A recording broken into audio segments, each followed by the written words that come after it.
Hello everyone.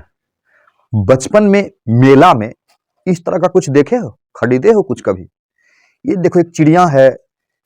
देखो इस पर अपना चोंच को भिरा के एकदम अपने आप को बैलेंस की हुई है। अगर इस चिड़िया को एक बार थोड़ा सा हम पुश करके छोड़ दे तो चिड़िया का चोंच के सहारे ऐसे ऐसे करते रहती है। कभी खरीदे हो? चलो कोई बात नहीं। तो आज हम लोग बात करेंगे सेंटर ऑफ मास का। बहुत बहुत इंटरेस्टिंग चैप्टर है और ढेर सारा ट्रिक्स बताऊंगा और टेक्निक बताऊंगा सवाल को जल्दी जल्दी बनाने का। तो तैयार हो जाओ। अच्छा एक बात बताओ, मेसी और मोसी में अंतर समझते हो क्या है? मेसी और मोसी में सेंटर ऑफ मास को बैलेंस करने का अंतर है। देखो, मेसी वर्सेस मोसी, शशि थरूर ने ट्वीट किया था, उसी का ये पोस्ट था। मेसी साहब एक फुटबॉल को ऐसे करके बैलेंस किए हुए है, यानी फुटबॉल का सेंटर ऑफ मास को बैलेंस किया हुआ है। और मोसी कमाल है, ढेर सारा, देख रहे हो ना, घैला बोलते हैं इसको, ढेर सारा घैला को एकदम एक साथ बैलेंस की हुई है। तो कमाल मेसी है कि मौसी है? कमाल तो मौसी का हुआ ना। तो फिर मेसी क्यों इतना फेमस है? मेसी एक फुटबॉल खिलाड़ी, अर्जेंटीना की, अभी के दुनिया का सबसे महान खिलाड़ी फुटबॉल में माना जाता है इसको। चलो नेक्स्ट देखते हैं। यानी ये सब कमाल है किसका? सेंटर ऑफ मास का। फिर से देखो, देख रहे हो यहां पर एक, ये क्या है? जो भी है, रिंग टाइप का है। इस पर एक रखा हुआ है, ये इस पर फिर एक ये रखा हुआ है। फिर देखो इस पर फिर एक रखा हुआ है, फिर ये रखा हुआ है, फिर इसको बैलेंस कर लिया, ये रखा हुआ बड़ा सा बॉडी, फिर यहाँ छोटा सा बॉडी, बड़ा सा बॉडी खींच रहा था तो फिर इसको एक और दो बॉडी रख दिया। तो इसका मतलब, और ये बड़ा सा बॉडी है, तो इसका मतलब पूरे सिस्टम का सेंटर ऑफ मास यहां पर होगा। तो बोलते हैं सेंटर ऑफ मास वो पॉइंट होता है जहां हम होल मास ऑफ बॉडी को एज्यूम कर सकते हैं कॉन्सेंट्रेटेड। यानी centre of mass is a point where whole mass of body is assume to be concentrated. समझ में आ गया? ये वाला भी देखो, इसका मतलब ये ऊपर वाला पार्ट का पूरे का सिस्टम का सेंटर ऑफ मास कुछ यहां पर होगा। तो सेंटर ऑफ मास वो पॉइंट होता है जहां हम बॉडी के होल मास को एज्यूम करते हैं कि वही कॉन्सेंट्रेटेड है। यस, ये सब डायलॉग्स है, इससे चैप्टर थोड़े क्लियर हो जाएगा, इससे थोड़े न्यूमेरिकल बनेगा। बस ये तो तुमको एंजॉय करने के लिए था, असली बात तो अब शुरू होगी। पढ़ाई स्टार्ट करने से पहले ये हम लोग का जो हैंड रिटेन नोट्स है ना, इसको जरूर साथ में रखोगे। कमाल का चीज है, कमाल का। फिजिक्स को एकदम आसान कर देगा तुम्हारे लिए। पॉइंट मास है यहां पर, देखो यहां पर एक पॉइंट मास है, यहां पर एक रड है, रड मतलब रड है, और यहां पर मैंने एक बैट लिया, बैट। ध्यान से देखना, तीनों को मैं समझा देता हूं कि क्या है कहानी। पॉइंट मास का सेंटर ऑफ मास को उसी पॉइंट पर हम लोग मानते हैं। यानी पॉइंट मास का सेंटर ऑफ मास को शॉर्ट में COM लिखते हैं, वहीं पर होगा जहां वो मास है। याद रखना, जहां वो मास है। कंफ्यूज मत करना, हिंदी अंग्रेजी को मत देखना, फिजिक्स है ना, फिजिक्स को देखना। यस, इंग्लिश हिंदी में उलझना मत। यहां पर देखो 10 kg का बॉडी और ये लंबा सा रड है, तो ये इसका सेंटर है, तो यहीं पर इसका सेंटर ऑफ मास होगा। यानी पूरे मास को हम एज्यूम कर सकते हैं कि यहां पर है और वो 10 kg का। यानी यहां सेंटर ऑफ मास कहां पर है? सेंटर ऑफ मास बॉडी के सेंटर पर है।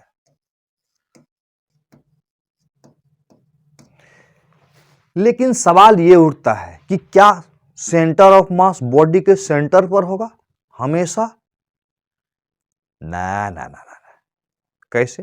ध्यान से देखो, जैसे देखो ये बैट लिया, बैट का लंबाई मैंने L माना। कितना माना? L माना।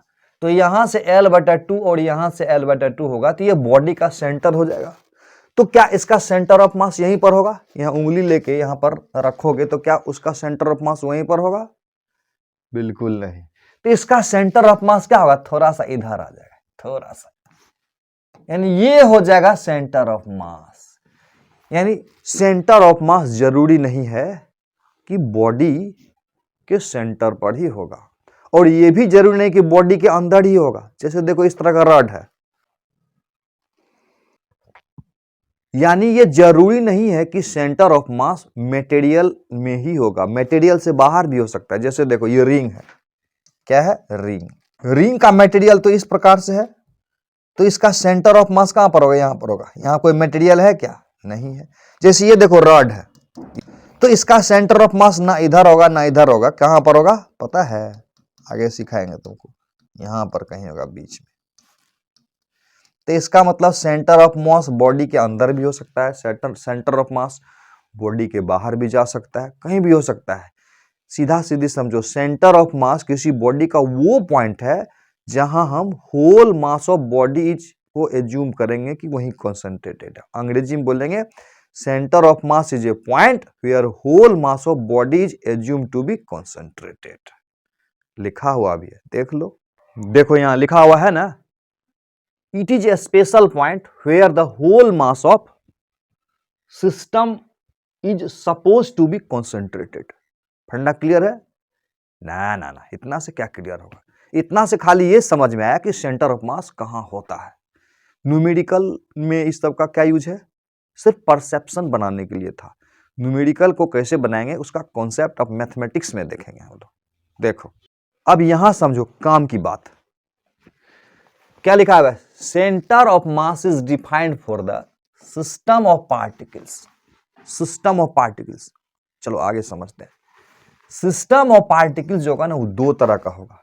एक होगा डिस्क्रीट सिस्टम ऑफ पार्टिकल, जैसे देखो एक मास होगा यहां पर m1 हुआ, एक मास हुआ यहां पर m2 हुआ, एक मास हुआ यहां पर m3 हुआ, एक मास यहां पर हुआ m4 होगा। तो ये एक सिस्टम ऑफ पार्टिकल बनाया, उसको बोलेंगे डिस्क्रीट सिस्टम ऑफ पार्टिकल। यानी डिस्क्रीट मतलब अलग अलग मास, अलग अलग है यहां पर। ये हुआ एक सिचुएशन। दूसरा सिचुएशन होगा continuous mass system. Continuous mass system जैसे कि रॉड हो, जैसे मास कंटिन्यूअस है, एक जगह नहीं है, पूरे फैला हुआ है, हर जगह फैला हुआ है मास, इसको बोलते हैं कंटिन्यूअस सिस्टम। अब दोनों को एक एक करके ठीक से समझेंगे। तो हम लोग सबसे पहले centre of mass of discrete particle system देखते हैं, ध्यान से देखो। मान लेते हैं कि ये मेरा एक्स एक्सिस है और ये मेरा वाई एक्सिस है। ये कोई सिस्टम है जिसमें एक मास है m1, दूसरा मास है m2 और तीसरा मास है m3। ये समझ में आया? m1 का पोजीशन वेक्टर है r1, m2 का पोजीशन वेक्टर है r2 और इसका पोजीशन वेक्टर है r3। ये हम मान लिया। अब ये जो सिस्टम होगा ना उस सब का कहीं ना कहीं सेंटर ऑफ मास होगा, बिल्कुल होगा, क्यों नहीं होगा। तो हम मान लेते हैं कि पूरे का सेंटर ऑफ मास यहां पर है। क्या मान लिए? सेंटर ऑफ मास मान लिए पूरे के पूरे सिस्टम का। तो इस सेंटर ऑफ मास का पोजीशन वेक्टर तो होगा कि नहीं होगा? तो उसको लिखेंगे RCOM, यानी इसका पोजीशन वेक्टर क्या होगा, यही तो समझना है। क्या होगा? m1 r1 plus m2 r2 plus m3 r3। ये तो हमने 3 का लिया ना, अगर और भी मास होता, जैसे यहां भी एक मास होता, यहां भी एक मास होता, यहां भी एक मास होता, ढेर सारा मास होता, मान लेते हैं n मास है, तो क्या होता है, ये चलते रहता और नीचे में डिवाइड कर देंगे, जितना मास है ना सबसे डिवाइड कर देंगे, m1 प्लस सबसे डिवाइड कर देंगे। तो कुल मिला के ये आया ना mi ri, यहां i बराबर 1 से लेके i बराबर n तक, मान लेते हैं n मास है, और डिवाइडेड बाय क्या करेंगे, पूरे के पूरे मास को m लिख देता हूं, ये हुआ टोटल मास, उसको m लिख देते। कोई टेंशन तो नहीं ना? बिल्कुल नहीं। चलो नेक्स्ट देखते हैं। जहां r1 r2 r3 क्या है, r1 है position vector of mass m1, r2 है position vector of mass m2, r3 है position vector of mass m3। Clear है ना? कि दिक्कत है? बिल्कुल नहीं।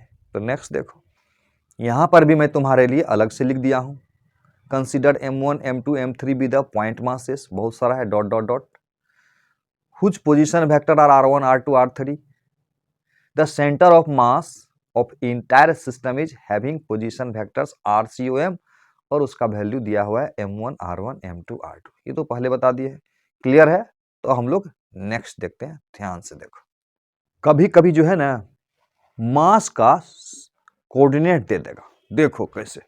मान लेते हैं ये y एक्सिस है और ये है x एक्सिस, और ये है सिस्टम जहां पर एक मास है M1 और इसका कोऑर्डिनेट दिया हुआ है x1 y1 z1।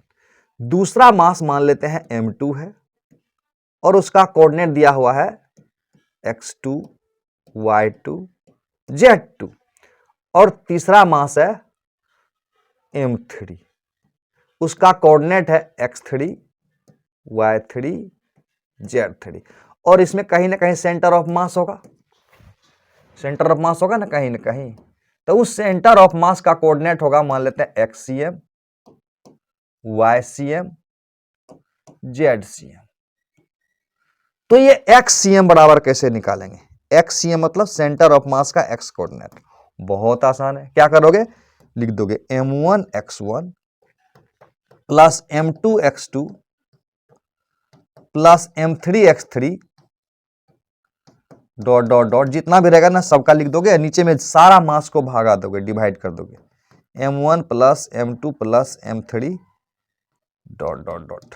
इसी प्रकार से YCM लिख देंगे, M1 Y1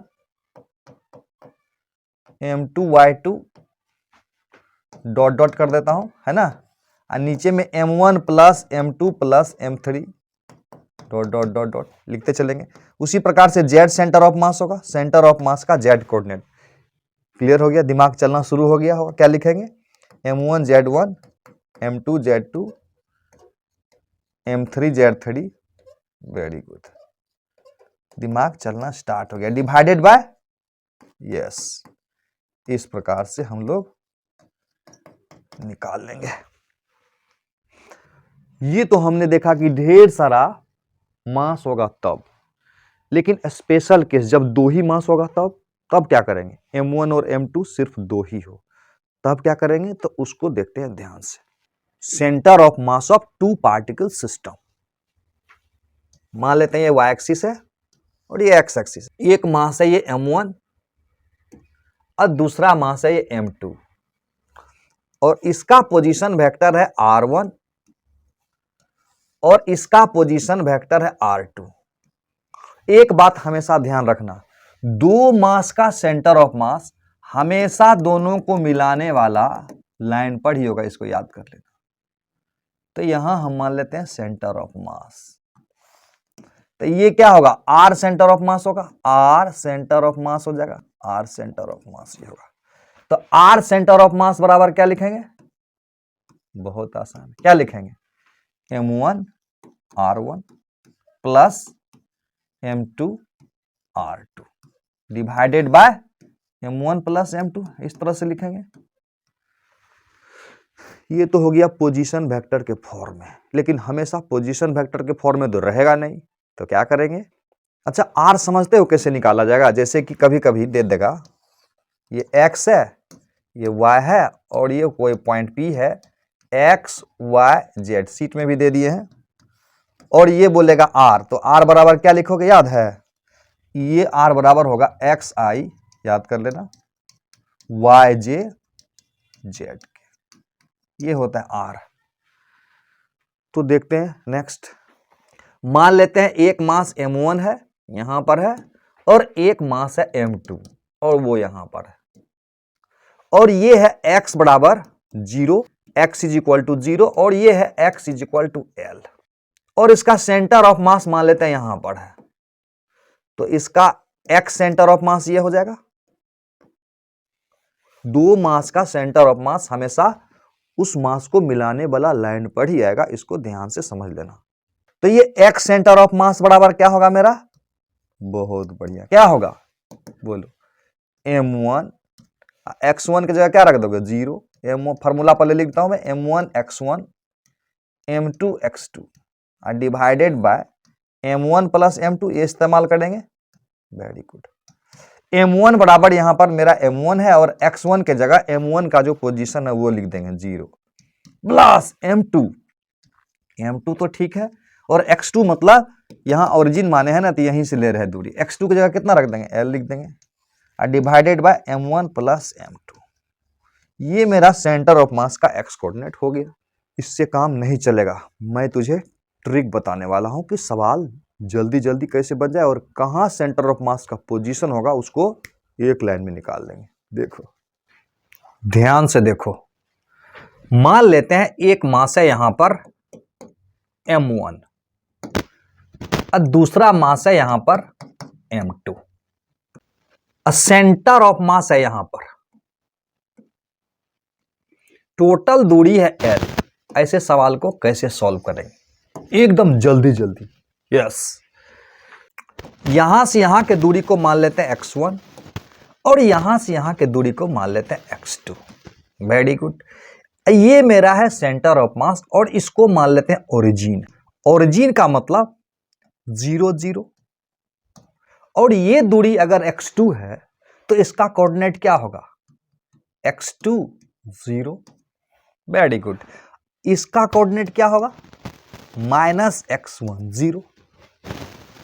यस, तो यहां पर x सेंटर ऑफ मास जो हम लोगों का है उसका वैल्यू कितना है, 0 है। यस, बराबर कितना होगा, m1 x1 m1, और x1 के स्थान पर क्या ले लेंगे, -x1, अब plus m2, x2 is equal to यही लिख देंगे divided by m1 plus m2। Very good, इस m1 प्लस m2 को जब इधर ले आओगे तो हो जाएगा 0 is equal to -m1 x1 plus m2 x2। इस m1 x1 को इधर ले आओगे तो m1 x1 is equal to m2 x2। यानी समझने वाली बात यह है कि सेंटर ऑफ मास से ये अगर x1 दूरी पर है और सेंटर ऑफ मास से ये अगर x2 दूरी पर है तो m1 x1 is equal to m2 x2। ये क्लियर हो गया। अब देखो, तो x1 plus x2 is equal to l लिख देंगे, और क्या लिखेंगे, m1 x1 is equal to m2 x2 लिख देंगे।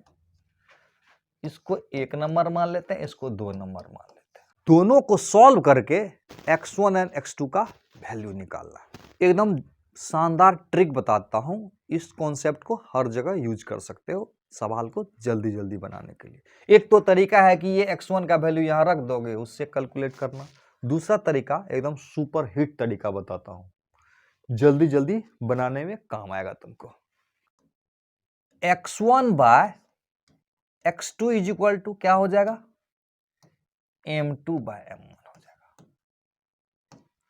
वेरी गुड, अब देखो x1 प्लस x2 बराबर l है, कैलकुलेट करने का एकदम नया तरीका, शानदार। x1 प्लस x2 बराबर क्या है, l है। तो ऐसा करता हूं, नीचे में देखो क्या क्या कर रहे हैं, जो ऑपरेशन लेफ्ट करेंगे वही ऑपरेशन राइट करेंगे। तो नीचे में क्या करता हूं मैं, x1 प्लस x2 बराबर l है ना, तो जो ये रहेगा ना वही करेंगे। यहां पर x1 प्लस x2 कर देता हूं, इज इक्वल टू क्या हो जाएगा, ये ऊपर वाला में चेंज नहीं किए थे तो m2 एज इट इज रह जाएगा। नीचे वाला में क्या किया, ऊपर वाला को नीचे जोड़ दिए। यस, जोड़ दिया, कितना आसानी से आ गया। अब देखो x1 प्लस x2 बराबर l आ जाएगा। यस, तो x1 by l is equal to m2 by m1 plus m2, यानी x1 इज इक्वल टू कितना आएगा, m2 l divided by m1 plus m2। उसी प्रकार से x2 भी निकाल लेंगे हम लोग, ये x1 आया और x2 भी निकाल लेंगे। x2 का मान कितना होगा, m1l divided by m1 plus m2। अब चलो पूरे को एक साथ फिर से देख लेते हैं। यहां m1 मास है, एकदम ध्यान से देखना है, इसको याद कर लेना है। याद कर लेंगे ना तो सवाल जल्दी जल्दी बनेगा। यस, ये m2 मास है और सेंटर ऑफ मास मान लेते हैं यहां पर। और ये दूरी है x1 और ये दूरी है x2। अब ओरिजिन पोरिजिन को हटाओ, तो क्या याद रखना है, दोनों के बीच का दूरी l है। एक तो क्लियर है, दोनों के बीच का दूरी l है। अब देखो याद क्या रखना है, याद रखना है m1x1 is equal to m2x2, याद रहेगा, वेरी गुड। अब देखो और क्या आया था, x1 plus x2 is equal to l आया था। तो इसको सॉल्व करेंगे ना तो x1 आ जाएगा, याद रखना इनवर्सली प्रोपोर्शनल है, दूरी और मास इनवर्सली प्रोपोर्शनल। तो फिलहाल याद करो, अगर x1 पूछेगा तो m2 लिखोगे, m2l divided by m1 plus m2। अगर पूछेगा x2 कितना होगा, याद कर लेना है, तो क्या होगा m1l divided by m1 plus m2। अब इसमें एक दो और समझने वाली इंपॉर्टेंट बात है, उसको ध्यान से देख, नोट करके। यहां क्या देखे थे, m1x1 is equal to m2x2 है, तो इसका मतलब हुआ x1 by x2 is equal to m2 by m1। If ध्यान से देखना, m1 से बड़ा अगर m2 हो जाए, इंटरेस्टिंग है, m1 से बड़ा अगर m2 हो जाएगा तो इससे बड़ा ये हो जाएगा, निचलका से ऊपर का बड़ा होगा, तो यहां भी निचलका से ऊपर का बड़ा होगा, x1 ग्रेटर देन x2 हो जाएगा।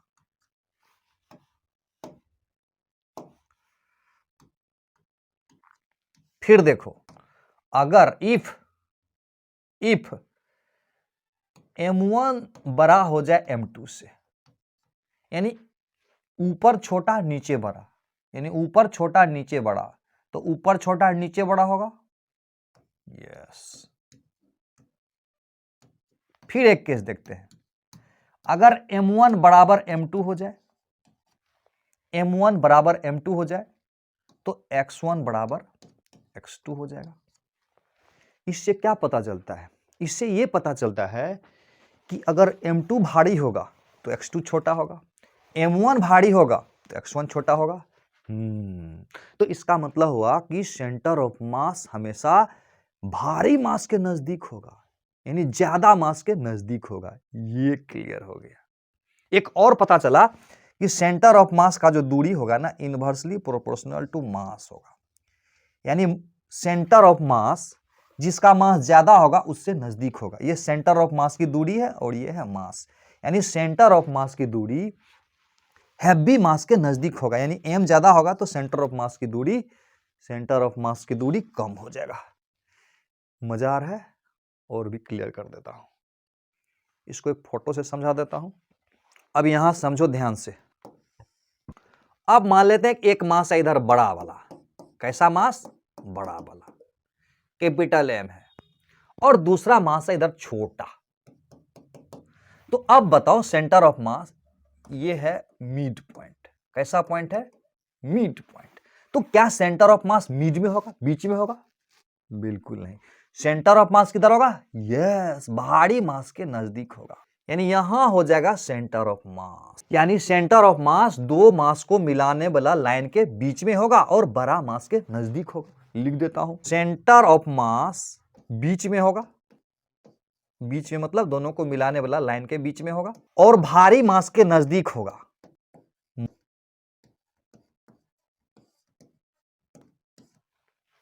एक और ट्रिक सीख लो, यहां लेते हैं बड़ा मास, याद रहे यहां पर ये वाला जो मास है ना, ये छोटा मास था, ये वाला मास इस मास से बड़ा था, तो सेंटर ऑफ मास क्या होगा, बड़ा मास के नजदीक में आ गया। अब देखो यहां एक मास है और यहां एक मास है छोटा सा, लेकिन ये मास माइनस में है, आगे चल के निगेटिव मास का कॉन्सेप्ट समझाऊंगा।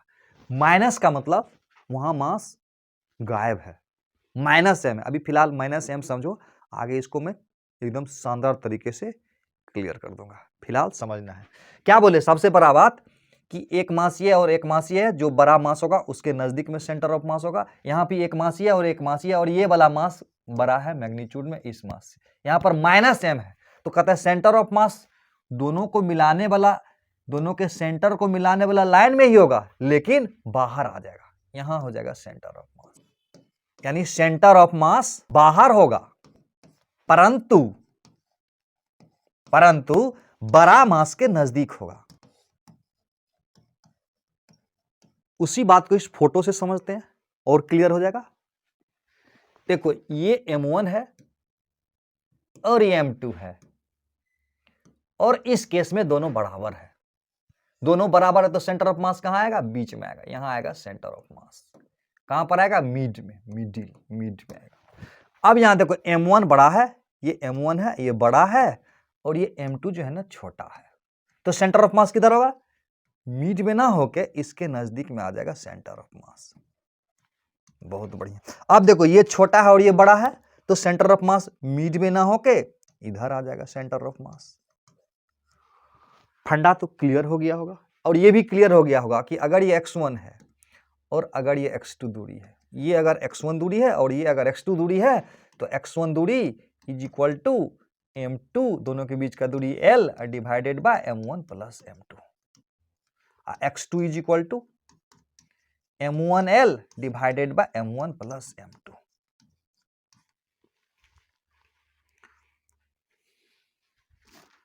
अब आगे देखो, कॉन्सेप्ट को ध्यान से समझोगे, बहुत ही मजेदार चीज बता रहा हूं मैं।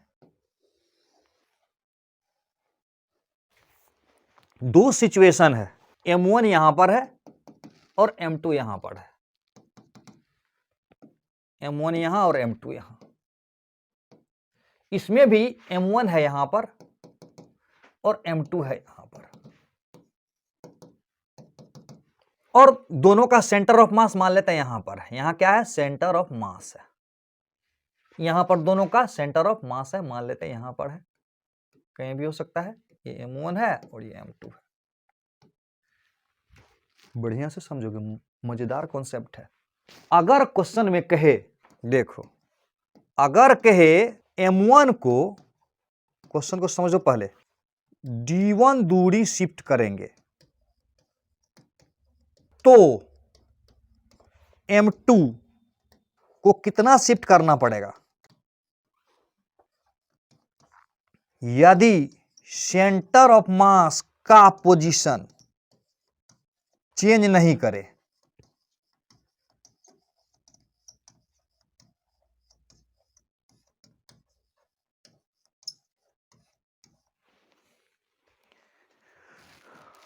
फिर से बोल रहा हूं, अंग्रेजी हिंदी में नहीं पढ़ोगे, फिजिक्स को देखना। ऐसा कॉन्सेप्ट सिखाऊंगा कि जीवन भर याद रखोगे। मतलब इसको खिसका के यहां ले आए, कितना? D1। अच्छा एक बात बताओ, इसको अगर यहां ले आएंगे और सेंटर ऑफ मास अपना पोजीशन नहीं चेंज करेगा, तो ये वाला इधर आएगा कि इधर आएगा? ऑब्वियसली इधर आएगा। तो बोल रहा है इसको कितना खिसकाएंगे। ये समझ में आ रहा है?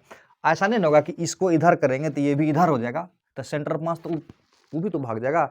जैसे एक मास यहाँ है और एक मास यहाँ है, इधर आएगा तो सेंटर ऑफ मास अपना पोजीशन चेंज नहीं करे तो इसको इधर आना पड़ेगा, तब ना सेंटर ऑफ मास बीच में रहेगा। अगर ऐसा हो कि ये इधर आए और ये भी इधर आ जाएगा, तो सेंटर ऑफ मास भी तो भाग जाएगा आगे। जैसे देखो अभी दोनों के सेंटर ऑफ मास मेरे नाक के पास, दोनों इधर आएगा तो सेंटर ऑफ मास तब भी तो यहाँ आ जाएगा। तो इसीलिए अगर ये बॉडी इधर आएगा तो इसका मतलब इसको सेंटर ऑफ मास मेरे नाक के ही पास रहेगा, तो इसको इधर लाना पड़ेगा, तो सेंटर ऑफ मास फिर यहीं रह गया। क्लियर है? तो इसका मतलब इसको इधर लाएंगे तो इसको इधर लाना पड़ेगा, तब सेंटर ऑफ मास अपना जगह नहीं छोड़ेगा। तो ऐसे सिचुएशन में क्या करेंगे? वही बात याद कर लोगे, M1D1, क्योंकि सेंटर ऑफ मास में कोई चेंज नहीं हुआ ना, तो M1D1 is equal to M2D2 कर देंगे, तो यहां से D2 का वैल्यू आ जाएगा M1D1 डिवाइडेड बाय M2। मजा आ रहा है?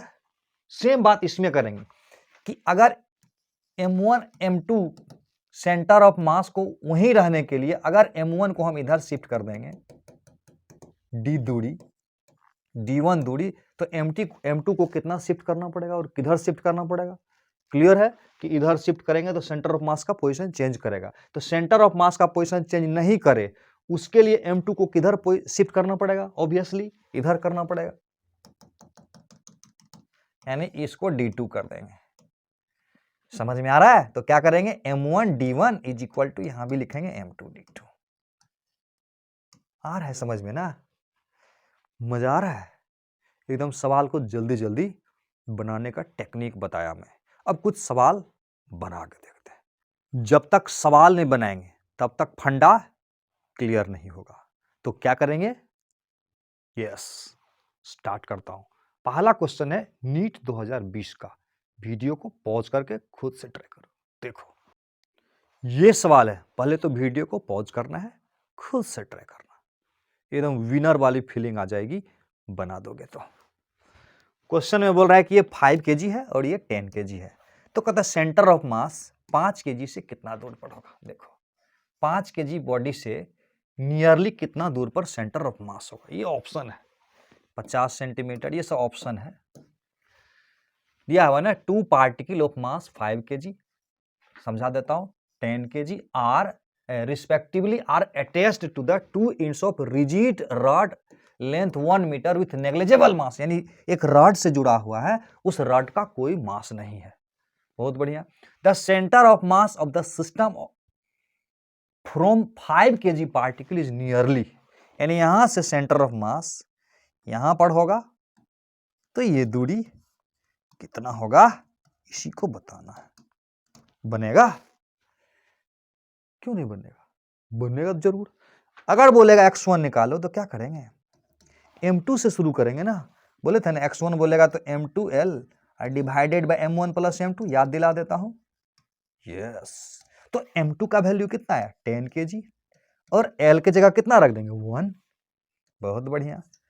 और M1 plus M2 5 plus 10, 5 plus 10 यानी 10 बाय 15, 10 बाय 15 सेंटीमीटर में दिया हुआ है। इसका मतलब हुआ 2/3।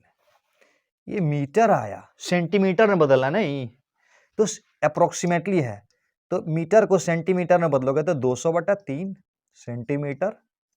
Very good. अब क्या होगा 66.6, जिसको कि अप्रोक्सीमेटली हम लोग 67 सेंटीमीटर मानेंगे। क्लियर हो गया? क्लियर हो गया? बना था? यस, बन गया था। अच्छा, वीडियो को पॉज करके ये सवाल देखो तो वही सवाल है कि अलग है, ध्यान से, और इसको बना के भी दिखाओ, मान जाएंगे तुमको। यस, क्वेश्चन देखो, नीट 2022 का क्वेश्चन है। कहता है 2 ऑब्जेक्ट है, एक 10 kg का है, एक 20 kg का है, दिया हुआ है। यस, सेम टू उसी स्टाइल में लिखा हुआ है सब चीज, देख रहे हो। तो कहता है centre of mass 10 kg body से कितना दूर पर होगा, ये है ऑप्शन, मीटर में ही देना है, यानी ये दूरी निकालना है हमको। यस, निकाल पाओगे? निकाल लोगे तो पूरा कॉन्फिडेंस आ जाएगा, कमाल हो जाएगा। निकाल लो, निकल जाएगा। x1 इज इक्वल टू क्या होगा, यस 20। दोनों के बीच का कितना दूरी है, देख लो, दोनों के बीच का दूरी है 10 मीटर, 10 मीटर। Very good. तो क्या करेंगे, M2 इंटू L, L की जगह कितना रख देंगे 10 divided by M1 plus M2, 10 plus 20, तो कितना आ जाएगा 20/30 इंटू 10, 0 कैंसिल, यानी 20/3 है। बन गया था, एक कमाल। Very good. नेक्स्ट देखते हैं और भी मजेदार सवाल। देखो, इस सवाल को भी ट्राई कर सकते हो खुद से, बहुत इंटरेस्टिंग क्वेश्चन है, जेईई मेन 2022 में पूछा गया, वही शिफ्टिंग वाला क्वेश्चन में बोल रहा है, जो लिखा हुआ मैं समझाता हूं। एक है 10 kg और दूसरा है 30 kg। कहता 10 kg वाला को 6 सेंटीमीटर इधर खिसका दिए, इधर। तो बोलता है सेंटर ऑफ मास जहां पर था पहले, सेंटर ऑफ मास अपना जगह चेंज नहीं करेगा। तो 30 kg वाला किधर मूव करेगा वही ऑप्शन में दिया है। बोल रहा है कि 4 सेंटीमीटर 10 केजी की तरफ, यानी ये 10 केजी की तरफ 4 सेंटीमीटर इसको खिसकाएंगे। 2 सेंटीमीटर अवे फ्रॉम 10 केजी, यानी 10 केजी से दूर ले जाएंगे 2 सेंटीमीटर। सी में बोल रहा है कि 2 सेंटीमीटर टॉस 10, 2 सेंटीमीटर 10 केजी की तरफ और 4 centimetre away from 10 KG, 4 centimetre away. तो एक बात तो क्लियर है कि इसमें 2 ऑप्शन कभी नहीं हो सकता है। कौन कौन? हो ही नहीं सकता है। मतलब ये अगर इधर ले जाएंगे तो इसको इधर ही ले आएंगे ना, उधर तो लेने जाएंगे। यानी अवे वाला तो हो सकता है क्या, ये वाला? ये कभी नहीं होगा। क्यों? सोचो सोचो, क्यों? क्योंकि सेंटर ऑफ मास अपने जगह बने रहेगा, तो इसको इधर लाएंगे तो इसको इधर लाना पड़ेगा ना। तो वही तो पूछ रहा है, इसको कितना लाना पड़ेगा, बनेगा? यानी इसको कितना ले गए? 6 सेंटीमीटर ले गए। D1 is equal to 6 centimetre. D2 पूछ रहा है, D2 बनेगा क्या? बनेगा? खुद से ट्राई करो, बनेगा तो मजा आएगा। बताए थे ना, बस वही technique. M1 D1 M2 D2 M1 D1 is equal to M2 D2। बन गया ना? सुन्ना सुन्ना कट गया, 3 दूना 6। D2 बराबर कितना आया? 2 सेंटीमीटर। मजा आया पूरा? तो क्या करोगे? अगला सवाल देखो, ये रहा। ये सवाल वीडियो को पॉज करके जरा खुद से ट्राई करो ना, खुद से करो। क्वेश्चन में बोल रहा है कि 3 मासेस है, एक्स एक्सिस पर रखा हुआ है, एक ओरिजिन पर है। देखो कहां कहां है, वीडियो को पॉज करके खुद से ट्राई करो। कहां कहां है? 300 ग्राम है ओरिजिन पर, तो इसको हम मान लेते हैं ओरिजिन। ओरिजिन मतलब 0 0, और यहां पर कितना है? 300 ग्राम। उसके बाद है 500 ग्राम है 40 सेंटीमीटर पर, तो यहां हम मान लेते हैं x बराबर 40, y बराबर 0। यहां पर कितना है? 500 ग्राम, 500 ग्राम। उसके बाद है 400 ग्राम है 70 सेंटीमीटर, तो मान लेते हैं यहां पर 400 ग्राम है। कहां पर? 70 सेंटीमीटर पर। The distance of centre of mass from origin, यहां से सेंटर ऑफ मास कितना दूर पर होगा? ये तो बड़ा आसान है, बन जाएगा। एक्स सेंटर ऑफ मास बराबर क्या करेंगे? 3 मास है ना, तो क्या होगा? M1 x1 M2 x2 M3 x3। मजा आ रहा है? M1 plus M2 plus M3, ये फॉर्मूला हमको समझ में आ गया है। कितना होगा? M1 बराबर कितना लेंगे? 300 x1 बराबर कितना कर देंगे? 0। यस। M2 बराबर 500 और x2 बराबर 40। Yes yes yes. और M3 बराबर 400 और x3 is equal to 70। Divided by, सबको जोड़ देना है। 300 प्लस 500 प्लस 400, निकल जाएगा क्या? गुना भाग तो कर लो, बराबर हो जाएगा। देखो ये तो 0 हो गया। अब देखो 5 गुना 4 20 हो जाएगा। 20 पर कितना शून्य होगा? 3 शून्य। बहुत बढ़िया। यहां पर कितना होगा? 4 गुना 7 28 होगा। 28 पर कितना? 0 3 0। डिवाइडेड बाय 5 3 8 4 12, 12 पर कितना? 0 00। यहां है 20, यहां है 28, 28 20 कितना होगा? 48। नहीं, 28 20 48, 48 पर 3 0। डिवाइडेड बाय 1 2 पर 00, 2 0 कैंसिल हो गया। 12 गुना 4 हो गया 48, 40 सेंटीमीटर। बना था, बन गया था। Very good. अब क्या करोगे? अगला सवाल देखो। सवाल बनाओगे ना, सारा डर खत्म हो जाएगा, सारा टेंशन। थ्योरी कितना भी पढ़ लो, साइकिल चलाने का थ्योरी क्या है? साइकिल का हैंडल पकड़ो, सामने देखो, पैडल लगाओ। तो क्या चला लेते हैं? नहीं ना। तो क्या करते हैं? जैसे ही कार साइकिल पर चढ़ के 2-4 बार करते हैं तुरंत सीख जाते हैं। तो सेम है ना, यहाँ पर क्वेश्चन की प्रैक्टिस करेंगे ना, सब फंडा क्लियर हो जाएगा। तो अगला सवाल देखो। ये भी बना ही लेते हैं। जेईई मेन 2019 का क्वेश्चन है, वीडियो को पॉज करके खुद से ट्राई करोगे। ये जो हम लोगों का हैंड रिटेन नोट्स है रखे होने साथ में, देख के समझ सकते हो, नहीं बनेगा तो यस, कमाल का चीज है, एकदम फिजिक्स को सीखना आसान कर देगा ये। यस, तो क्या कर रहा है क्वेश्चन में, कह रहा है कि एक मास है 50 ग्राम, 100 ग्राम एंड 150 ग्राम, और ये ट्रेंगल पर रखा हुआ है, इक्विलेटरल ट्रेंगल है, देख रहे हो कैसा ट्रेंगल है, इक्विलेटरल ट्रेंगल, 1 मीटर उसका साइड है, ये 1 मीटर 1 मीटर 1 मीटर, साइड अगर 1 मीटर है तो ये 60 डिग्री का एंगल बनेगा। ये क्लियर हो गया। ये अगर 1 है तो ये वाला होगा 0.5 यानी 1 cos 60, 1 cos 60 मतलब cos 60 मतलब हाफ, यानी 0.5 ये होगा, और ये हो जाएगा 1 cos 60 तो 1 sin 60, तो ये हो जाएगा √3/2। इतना तो क्लियर है। तो कह रहा है कि इसका एक्सीएम क्या होगा और वाईसीएम क्या होगा। तो देखो बनाने का तो पूरा एक्सीएम और वाईसीएम एकदम निकाल के आंसर को टिक लगा ही देंगे, लेकिन कुछ समझ लाते हैं, कुछ ट्रिक्स लाते हैं, सोचने के अंदाज को थोड़ा सा बदलो, आम आदमी की तरह नहीं, थोड़ा सा स्मार्ट बनो, हार्ड वर्कर नहीं, स्मार्ट। स्मार्ट मतलब देखो यहां पर देखो, एक्सीएम 2 का सेम है और वाईसीएम देखो सबका अलग अलग है। तो इसका मतलब अगर वाईसीएम निकाल दें तो एक्सीएम निकालना पड़ेगा ही नहीं मुझे, ये हुई ना चतुराई वाली बात। तो वाईसीएम निकाल देते, एक्सीएम निकालने का कोई जरूरत नहीं। और देखो सीट में भी क्या कमाल का सीट है, देखो ध्यान से लिखा हुआ है, जल्दी बनाने की सोच। अगर एक्स कंपोनेंट निकालते हैं तो ऑप्शन ए एंड बी में सेम है, वेरी गुड।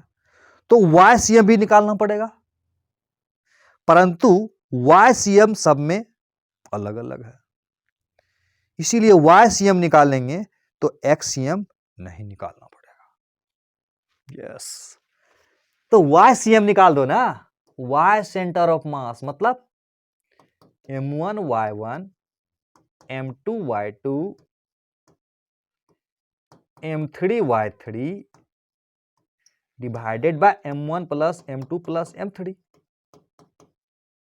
यस, तो कर लेते हैं।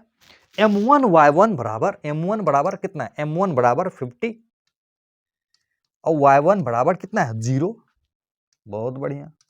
अब देखो इसका m2 मान लेते हैं, m2 बराबर 100 है, इसका y2 कितना है, y2 है 0। धीरे धीरे प्रॉब्लम प्रैक्टिस करोगे सब फंडा क्लियर हो जाएगा। अब प्लस m3 y3, m3 की जगह कितना है 150 ग्राम m3, और y3 की जगह कितना लेंगे √3/2 लेंगे, डिवाइडेड बाय, तीनों को जोड़ देंगे, 50 प्लस 100 150 प्लस 150 300 हो जाएगा 300। तो YCM बराबर कितना आया, YCM इज इक्वल टू 0 0, आइए हो जाएगा 75√3, 2 से कट गया, डिवाइडेड बाय 300। अब क्या करोगे, क्या करोगे, 75 गुना 150 क्या करोगे 4 से नहीं, √3/4, 75 गुना 150, 150 150 300, √3/4, यानी YCM √3/4 एक ही में है नहीं, इसीलिए सब निकालने की जरूरत नहीं पड़ेगा। ये हुई ना बात। अब क्या करेंगे, अगला सवाल देखें, थोड़ा सा प्रैक्टिस कर लो ना। नेक्स्ट, ये देखो, वीडियो को पॉज कर लो। क्वेश्चन में बोल रहा है कि 3 point particle of masses 1 kg, 1.5 kg, 2.5 kg, देख लो, placed at 3 corners of a right angle side of 4 centimeter and 3 centimeter, 5 centimeter, 3, 4, 5 centimeter is shown in figure. The center of mass of the system is at a point 0.9 centimeter right of 2 centimeter above 1 kg, 2 centimeter right and 0.9 centimetre above 1 kg। अब कैसे सोचेंगे, ध्यान से देखो, क्या दोनों निकालना पड़ेगा, ध्यान से देखो, 0.9 centimetre right and 2 centimetre above, यानी राइट है 0.9 और ऊपर है 2.2 सेंटीमीटर।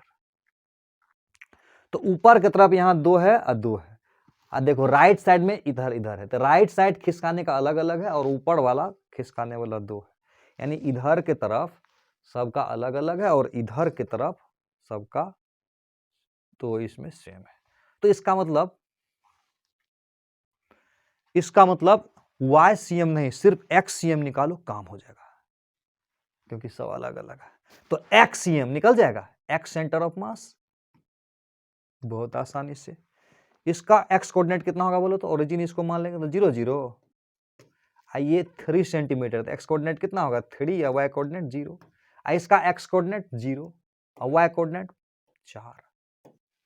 तो हम लोग को x CM निकालना है, तो m1 x1 m2 x2 m3 x3 कर देंगे। तो m1 बराबर कितना है 1 और x1 बराबर कितना लेंगे 0, m2 इज इक्वल टू कितना 1.5, x2 इज इक्वल टू 3। अब इसके लिए देखो m1 is equal to 2.5 x1 is equal to 0, बहुत बढ़िया। डिवाइड कर देंगे कितना से, सबको जोड़ दो, 1 प्लस 1.5 2.5 5 kg आ जाएगा। तो कितना आया, ये हुआ 0 ये हुआ 0, तो ये हुआ 1.5, देख लो 1.5 इंटू 3 डिवाइडेड बाय 5, 5 गुना 3 15, 3 तिया 9, 0.9 सेंटीमीटर में है।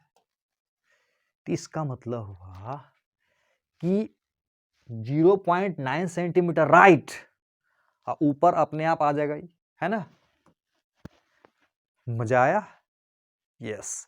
तो अगला एक सवाल नीट का दूंगा 2009 का और एक जेईई मेन 2022 का दूंगा होमवर्क, चैलेंजिंग सवाल बना के लाओगे ना, देखना।